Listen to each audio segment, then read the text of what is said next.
тази сила ни накара да напишем, да направим тази песен. И сега стъпка по стъпка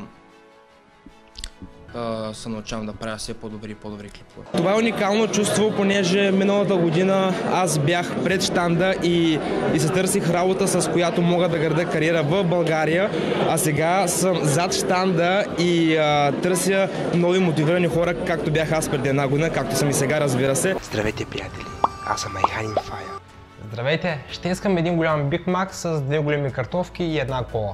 Видеоклипа ще е много полезен и много интересен. Здравейте, приятели, аз съм Айхан Инфая. Здравейте, приятели, аз съм Айхан Инфая.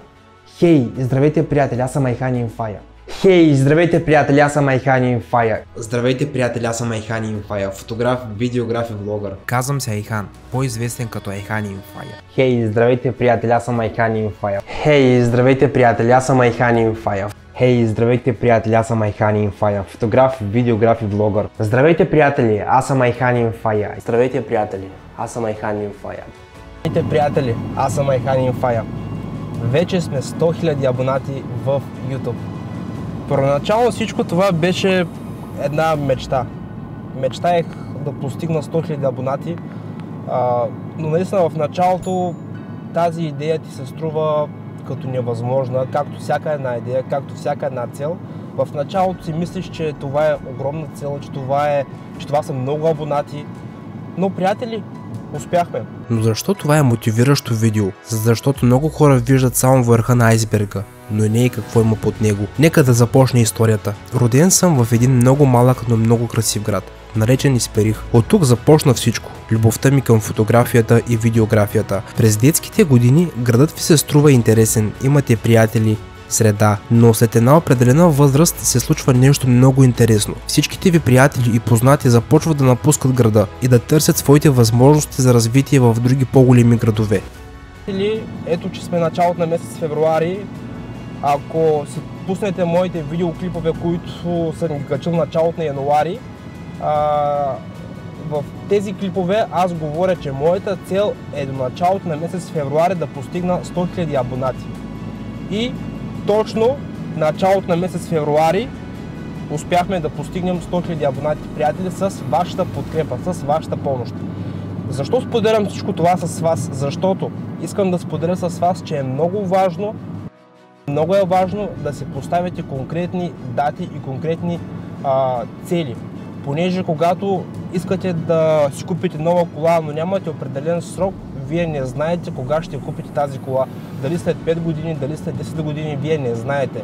Но когато си поставите точна цел, искам да си купя кола, ако ви е наложително, приятели, ако си поставите хикс период, да кажем до 2 години, искам да си купя кола, повярвайте ми, вие тази кола ще си я купите, приятели. Винаги трябва да работите и да мечтаете с дати. Някои от моите последователи, по-точно миналия ден видях коментар, в който един от моите абонати ми беше писал, че не е хубаво да се поставят крайни дати, един вид да се живее живота, пък когато стане, тогава стане.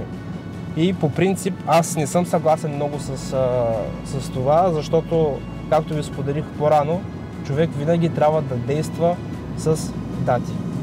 Понеже когато вие си поставите конкретна дата, вие много по-добре знаете с какво време разполагате. Един вид си правите мониторинг на мечтите. Над 90% от моите приятели и познати напуснаха града веднага след като завършиха 12 клас. Ако не сте роден в малък град, няма как да ме разберете. Защо хората напускат малкият град? Какво не им харесва там? Това обращение ще е за всички късметлии, които са родени в големите градове. Казвам късметлии, защото именно така наричахме родените в големите градове. На първо място, да живеете в малък град е скучно, особено ако сте млад, пълен с идеи и с вътрешен огън за развитие. Ако не искате животът ви да е само работа и вкъщи, или ако вече не сте създали семейство там. Хора ме питаха дали ще пускам мърч или някаква книга или курсове или нещо подобно. Искам да ви отговоря на въпроса. Аз съм от този тип хора, които първо правят, после показват и говорят. Не обичам да говоря публично, за моите цели и какво искам да направя, понеже винаги съм действал по този начин и сега бих искал да действам по този начин. Да, ще има нещо, имам нещо на предвид. Дали ще е продукт или услуга, вие ще разберете. Една от моите детски мечти беше да живея в голям град в близост до морето. И ето, че това се случи. Завърших 12 клас и дойдох в моят мечтан град, Варна. И станах успешен ютубър.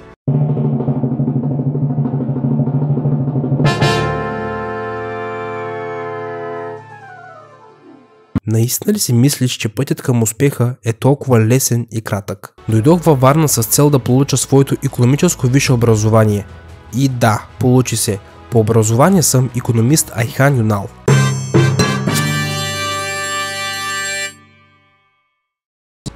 Бях поставил целта от 100 000 абонати.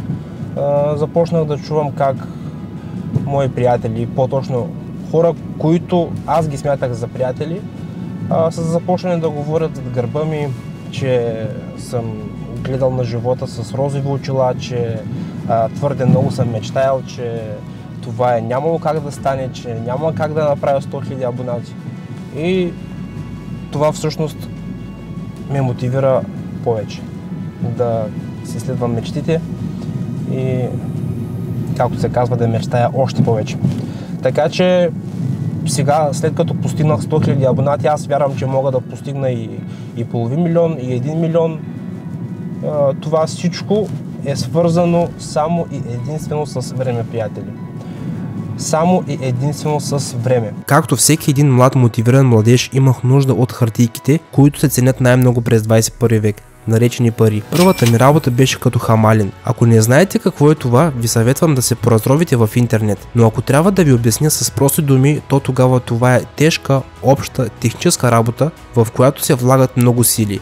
Но ако сте дошли в голям град и нямате пари, то това е страхотна първа работа, след което в продължение на 2 години и половина работих като брокер на недвижими имоти. Много интересна професия, която ми усъвършенства работата с клиенти, уменията за преговори и ме дари с още много позитивни качества, които по друг начин едва ли ги бих придобил. След това настъпи март 2020 година. Помните ли какво се случи тогава?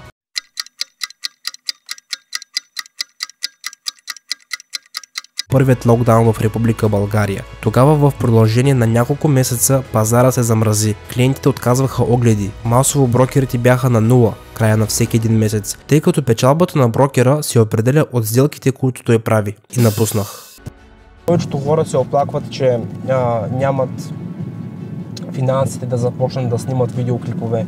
Повечето хора се оплакват, че не са родени в града, в който биха искали да живеят и затова нямат възможностите, които имат други хора. Защо по принцип реших да направя този видеоклип? В този видеоклип, приятели, както разбирате от заглавието, този видеоклип е с цел да мотивира хората. Като кажа хората, имам предвид моите приятели, последователи, хората, които не ме познават или пък хората, които ме познават.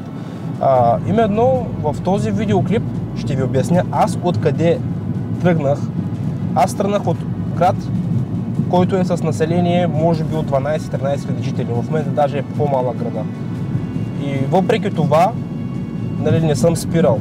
Ти когато имаш мечти, когато знаеш какво искаш да направиш в живота си, не е важно в кой град си роден. След това започнах нова работа. Каква беше според вас? Можете ли да си представите коя беше най-оборотната работа по време на епидемичната обстановка?